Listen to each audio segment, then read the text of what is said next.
Hi guys, welcome back to our channel. So on Instagram I asked you guys if you would rather see a vlog about our morning routine or a vlog about Sebastian's birth story. Hey, and you guys picked a vlog about Sebastian's birth story. So I have recorded a vlog explaining all the details about his birth story. So here we go. You ready? Yeah. So on Friday, October 12th, I went in for my 37.5-week appointment.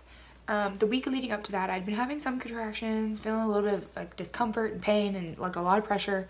But I went to my appointment and I had really high blood pressure again, and they told me that it was high enough that they wanted to send me to the hospital since I was far enough along to technically be considered term. So they sent me to the hospital and they told me they were going to monitor me for 4 hours, and then after those 4 hours were up, depending on what my blood pressure was like, they would either induce or send me home. So we went home, packed our bags, came back to the hospital. We went in, and they hooked me up to all the IVs, started running all the tests, everything like that, and then in like 2 hours they decided, oh, you're not really high enough to keep, you know, we think everything's fine, we're gonna do a 24-hour urine sample just to see kind of if there's any preeclampsia signs in that form. So we'll send you home with 24-hour urine, bring it back, and then we'll go from there. So it's kind of frustrating because I was so ready to have this baby. And so they sent me home, and it was about 2 a.m. I hadn't slept. I mean, I was stressed out, frustrated, exhausted. And so at about 2 a.m. we decided to go back to the hospital because I was just like, I felt like something was off. Like, I can't really explain it. Like, I just knew that something wasn't right. So we went back to the hospital, and when we got back to the hospital, they were like, okay, well, we'll, you know, recheck your blood pressure. We'll do everything. We'll monitor you for 4 hours. So like, okay. So they hooked me up to everything, start monitoring. So I guess it was around 6 a.m. they came in and they told me, hey, you know, you're not really having anything serious. The doctor doesn't really see any reason to keep you. We're gonna go ahead and send you home. Well, at this point, I had been getting frustrated because I'd been in the hospital multiple times in the week leading up to all of this. And I was like, no, something is wrong. Like, I want to see a doctor. I have yet to see a doctor. Your only nurse is coming in and telling me what the doctor's saying, but I want to actually speak to my doctor. I want to see and know what's going on. So they were like, well, the doctor comes in at 9. And I was like, cool. So they're like, okay. So they kept me for 3 more hours. 9 a.m. she comes in and she tells me that you know, basically everything they'd already said. Nothing's wrong. We're not keeping you, blah, blah, blah. And I started crying. I broke down. I was like, you don't understand. Like, there's something, maternal instincts telling me that I am not okay. And so she's like, well, here's the only real option I can do for you. We can send you home and let you do the urine at home. She said, or since you're uncomfortable, if you want to stay here, you can stay here all day, finish out the urine. And she was like, you know, it's 24 hours, so 6 p.m. tonight. While you're here, since you'll be here, we'll take the urine and we'll go and get it examined, run all the tests, whatever, and you'll already be here, so we can do that for you. How does that sound? Cool. So we spent the rest of the day until 6 p.m. sitting in the hospital, doing nothing, being bored, all of that, watching the Georgia game. And so then it gets to be 6 o'clock and they take the urine, everything, they go and run the test. Around 9 o'clock they come in and tell me, 9 o'clock p.m. on Saturday night, they come in and tell me, hey, there was just enough proteins in your urine to elevate you to be considered like you were preeclamptic, so that's enough for us to go ahead and induce you. How's that sound? And I'm pretty sure at this point I started crying because I was so excited. I was so ready to be induced, so done being pregnant. And so they were like, okay, well, if you want to take a shower or eat or do anything like that, go ahead and do that, and then we'll come in and we'll start the Cervidil. Perfect. So I took a shower. They started Cervidil. And by the way, if you ever have to be induced, Cervidil is pretty much the worst thing ever. I could not sleep at all. You know, they tell you, oh, get some rest because tomorrow it's going to be a long day. You know, you're going to be exhausted when we start Pitocin, blah, blah, blah. Cervidil sucks. And I couldn't sleep, so they were like, well, let's give you a sleeping medicine. So they give me the Ambien and they tell me, you know, go ahead and take this, whatever, it'll put you right to sleep. Well, I take it, and because I was so mentally messed up, I vomited maybe 5 minutes after I took it because I was so nauseous. It freaked me out. I couldn't. And so finally After I puked, whatever, I was like, whatever, get that out. I'll just stay up if I have to. I don't care. But they bring me in like 30 pillows. Poor Zach has like one on the little couch bed. And they try and prop me up, get me comfortable, you know, whatever. And it didn't work. So all night long, didn't really sleep at all. 9 o'clock rolls in because you have to do the Cervidil for 12 hours. So 9 a.m. on Sunday morning, they come in and they're like, all right, Cervidil, we're going to take it out. If you want to shower, want to eat, once we start Pitocin, you're on an all liquid diet. So we're going to go ahead and, you know, if you want to get ready, go for it. So my mom had come back. She didn't stay the night. So she came back that morning with Waffle House. And so she brought us breakfast and I took a shower and got everything situated. And then I sat down and they hooked up the IVs and they started the Pitocin. And basically I wasn't really, like, nothing was really happening. I was just kind of hanging out, whatever. Started having some contractions, but I wasn't really in any pain. Well, that shift on that Sunday shift, 7 to 7 p.m., the nurse I had was phenomenal. And she came in and she was like, hey, you know, we started the Pitocin, and I just want to let you know, if you're planning to get the epidural, then you're probably going to want to get it before you're really in pain. She said, you know, you have to have IV fluids for an hour before you can get the epidural. So if you think, oh, I'm not really in pain, but in an hour I might be, you want to go ahead and get the epidural, or go ahead and start the fluids at that point so that when you really are in pain, the epidural is already in. I was like, okay, you're a genius. Thanks for letting me know. And so they, whatever, the Pitocin, a couple hours go by, started getting a little bit uncomfortable. They checked me and I was at like a 3, and I said, can I go ahead and get the fluids? Like, let's go ahead and start that. So they come in, they start the fluids, an hour goes by, and they start the epidural, which was about perfect because I was kind of getting to like a lot of discomfort. I was starting to have some contractions that were like pretty regular. And so they put the epidural in, and honestly, that was like the best and weirdest feeling in the whole world. I remember just like telling Zach, I was like, this is so weird. Like, I can feel my legs, but I can't feel my legs. It's so weird, but I was so excited. Like, I was like, this is great. The second they put that in, I think Zach said I became like a whole different person. Like, I was no longer really grumpy. I was no longer mad. I was really happy, like just content, just chilling, having no pain. Didn't really feel any pain at all during labor at this point. And so they do that, and then I get to, or I kind of stopped progressing. And so they're like, hey, we're going to come in and try and break your water, which I was glad I'd gotten the epidural before they did that. And so they decided to come in and break my water. And the second they broke my water, I went from a 3 to a 5, and it was like, or like a 5.5. Like, it was a lot for breaking the water. And they said it was like the most water they had seen in forever. So I was like, hey, props to me for staying super hydrated.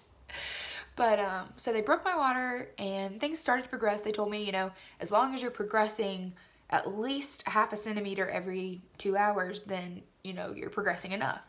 So finally, like a few hours go by, I was progressing a couple centimeters at a time, whatever. I think I got to like a 9. They were like, hey, we're gonna do some practice pushes, you know, to see if that kind of helps you get to the 10. We're just gonna kind of walk you through what to do, how it's gonna feel, whatever.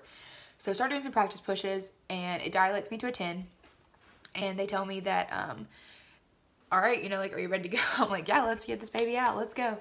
And so I start doing some real pushes, and apparently they were like really strong, and they were actually doing what they needed to because his head was coming out like multiple times. And then, so they were like, hold on, like, you've got to take a break. We got to get the doctor in here. So I kind of remember it was like a mad whirlwind because at that point I kind of stopped remembering things going on.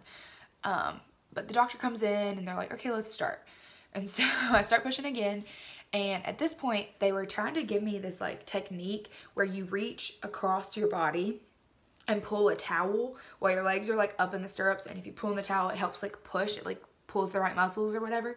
And at this point I was trying to pull the towel, but I couldn't close my hand around it because I was so swollen. My entire arm was literally like this big around. Like, my arm was gigantic. It was insane. And I had been telling them for like multiple times beforehand, like, I'm in pain, my arm is swollen, like, this is horrible. Well, finally they take a look at it and they're like, oh, your Pitocin is infiltrated. We need to move the IV. So I'm like, you need to do what? Like, yeah, I know the IV's infiltrated. Excuse me? And so they're like, we need to move the IV to the other arm. And I said, at this point, I had already been had my IV moved like 3 or 4 times, I think, at this point, because my veins are just really weak. And so I remember looking at the nurse and I said, if you can't do this on the first shot, find me someone who can, because I can't stand to get pricked this many times when my arm is already this swollen, I'm in this much pain. On top of the fact that my child's in the birth canal and I'm trying to not push. Impossible. And so the nurse that starts it, she tries to put it in and she moves it around like 3 times, misses. So at this point, I'm pissed. And so I looked at her and I said, you need to find me someone who can do this. Well, the head nurse comes over and she tells me I need to lose my attitude and calm down, that they're just doing the best they can. And I remember at this point, I made eye contact with my mom and both of us were just like biting our tongues because we knew that there was just more important things right now than going off on a nurse. But mind you, I mean, this was the middle of the night, like working up towards Monday morning. So I'd been in labor since Friday. So I was exhausted, tired, hadn't slept, and this nurse wants to tell me to calm down when it's their fault that my IV was infiltrated. It was this big ordeal. But anyways, me and my mom both kept our mouths shut. I know, shocker, but we did. And so then they finally get that head nurse gets it in and they're like, okay, you can push. And I started, you know, pushing again. And then the doctor was like, if you don't get the baby out within the next hour, we're going to have to do a C-section. And at that point, I remember going, yeah, no, that's not happening. I'm not having a C-section. I haven't gone through all this to have a C-section. And I think it was like 3 pushes later and Sebastian was out. Because I was like, that was all I needed to hear to get him out. I was like, I'm not doing this anymore. So finally he comes out and I was like, oh, thank God. Like, but then it's like I didn't hear him crying. And me and Zach both kind of looked at each other. And then I started just saying, why is he not crying? Why is he not crying? Why is he not crying? Why is he not crying? And no one's answering me. The doctors are running around. When they pulled him out, they laid him on my chest for maybe like a half a second. And then I guess to lay him there to snip the cord and go. And they took him over to the table and no one's telling me anything. And I later found out, my mom told me that he came out blue and the cord was wrapped around his neck twice. And it was like that whole ordeal was the most surreal thing ever. It was like I finally gave birth to this perfect human being, but I can't even see him. I can't hold him. I can't touch him. No one's telling me what's going on. And then finally, when he cried, I remember the embrace that Zach and I had at that very moment, full of tears and just like this overwhelming love that I cannot even begin to explain. And we just looked at each other and it was like, oh my God, like we're parents to this beautiful baby. Even though I didn't know what he looked like. I just knew he was beautiful. After everything checks out, everything's fine with me, they sew me up, get me situated, they finally bring him over to me and they lay him on my chest and I can't even explain the feeling of your perfect child looking up at you. Because the second they laid him on me, I mean, y'all think I'm joking when I tell you he smiled since birth. The second they laid him on my chest, he smiled and he looked at me and we made eye contact. And I just remember just crying and it was the most surreal, beautiful thing in the whole world. And I can't even believe that all of the stress and pain and horror that I went through, you know, it was this long traumatic birth. And I mean, I was in labor for so many days, but it was like that moment sealed every piece of it up and nothing else mattered. It was like, that was everything I'd ever wanted. If you know me, you know all I ever wanted to be was a mom. And it was like literally that moment was like every dream, every prayer, every hope I'd ever had for my life. That moment was like the answer to everything. You know, he was perfect and he was beautiful and he had blue eyes and a head full of hair. And he was the 7-pound, 11-ounce beautiful baby boy born at 6:51 a.m. October 15th. And it was amazing. So yeah, that was the absolute greatest day of my life. My wedding was pretty special too, but something about bringing a baby into the world, especially when they're as cute as this. Can you say hey? So I hope y'all enjoyed that, and I can't wait to come up with some more awesome ideas to share with you guys in the future. Say bye! 'Cause you were part of me, and a part of you will always be my boy.